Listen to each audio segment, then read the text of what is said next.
Robert Duck from M.C.E Messe Schweiz. Thanks for joining me. Good to see you again. Thank you very much for the invite, Ian. Yeah, no problem. So, tell me, you've obviously had a massive week last week. Yeah, hosting Eurovision. What was it like? Still kicking, I think is the outcome. No, we had an amazing week. Basel presented itself wonderfully. We had 500,000 visitors. We managed to have a nearly flawless Eurovision. No incidents, security-wise, everything went exactly as it was planned. Switzerland didn't win. I think that's the main down point. But apart from that, I'm still on the adrenaline rush from last week. We hosted clients, buyers, partners all week long, and all in all, I must say it was an amazing event to host. A once-in-a-lifetime opportunity, really. I mean, 500,000 people in a city like Basel. How did you make that happen? It was a team effort. The surrounding cities, Zurich, Freiburg, Mulhouse, Bern, everyone chipped in order to make it happen. The convention bureau, the tourism board, the Basel Tourismus, everyone pulled and said, we want this event to come to Basel. And I think from the pitch last July, last August, all the way through to last week, it really was one team pulling in the same direction. And I think that's what really made the difference. The public transport in the city, SBB as a partner, the Euro airport, the local partners such as Novartis, everyone really tried to make things happen in the very limited time frame for an event of that size, and it's really amazing to see what the turnout was. So very, very positive. We'd love to host it again next year. Yeah. But the Austrians got the better of us there. So how much of the event itself is obviously run by Eurovision?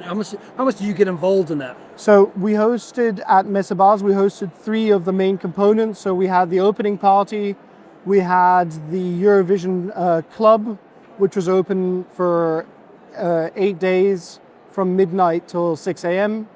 And then we had the Eurovision Village, which was hosted inside the Messe halls, inside our beautiful Hall 1. And it was the first time that the Eurovision Village was inside a venue. Weather was one of those things where Switzerland was a little bit on the fence whether it would be a good idea to do it outside. And as we are a city centre venue, in a way we are unique, and we can offer those 70,000 square meters inside the city centre in walking distance. And so the whole campus of Messe Basel really was engulfed by Eurovision. And I heard also that in terms of transport, the transport was open all 24 hours essentially over the period. But this is one of the great things that one of the great turnouts to really see, hey, Switzerland and Basel as a city, we grew to the challenge. Yeah, having a city that has under 200,000 inhabitants, to host an event with 500,000 visitors is really one of those things where at first it was how will we manage and will we manage, and we really hope now that it sets the precedent for other big events, big corporate events. We're now hosting the Women's Euro, both the opening match and the final. So that's the next event, and I mean that's on in a month's time. So we have very little turnaround time there. We have Art Basel in between. Oh, wow. So we are on a roll. Basel is booming, and we hope to keep up the momentum. And you also have another venue, obviously, in Zurich. So how much, obviously, was that neglected or you? Listen, Zurich is one of those things that we're working very hard on, putting the Messe Zurich on the map.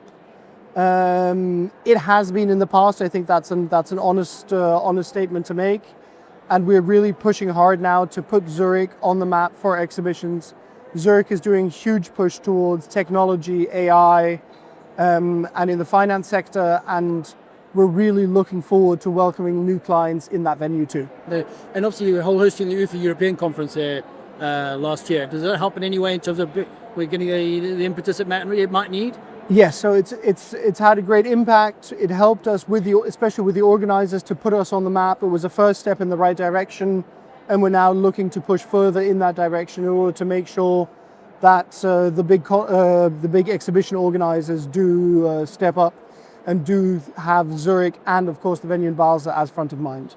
Going back to Basel, obviously for Eurovision, I imagine there were a number of events that you had to maybe postpone or cancel, regular clients, if you like.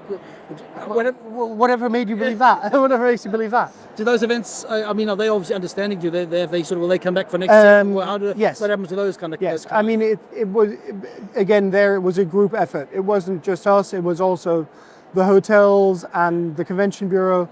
We all had to make do with 9 months out. Someone says, listen, we need the venue for a good 20 days. You obviously have to postpone events, you obviously have to move, but I think we have a level of service and a level of client there where there is a certain understanding, and where it was a very amicable way and a very cooperative way where we managed to move events, to re-divert events, to host events in different parts of the venue than we usually do, and it all worked out. And what do you think in terms of obviously the event will now be in Austria next year? What do you think they can learn from what you've done this year? I think, Basel as such, because we were so small, everyone knows who's responsible for what. The communication channels are very short. There is little bureaucracy for Swiss standards, and I think that really made a difference. The fact that the SRG, so the hosting radio and television broadcasting company, had a very small amount of people that they could direct their inquiries to, and they got direct responses for that. And the team as such was composed, I think the core team, of about 15 people who made it happen. I think that really is the way forward, and I think that's the formula for success for an event like that. Fantastic. It looks, from what I've seen, it was an absolute success. So congratulations on that again. Thank you very much. I appreciate it. Thank you for the update, and good to see you again. And likewise. Enjoy the rest of the show. Thank you so much.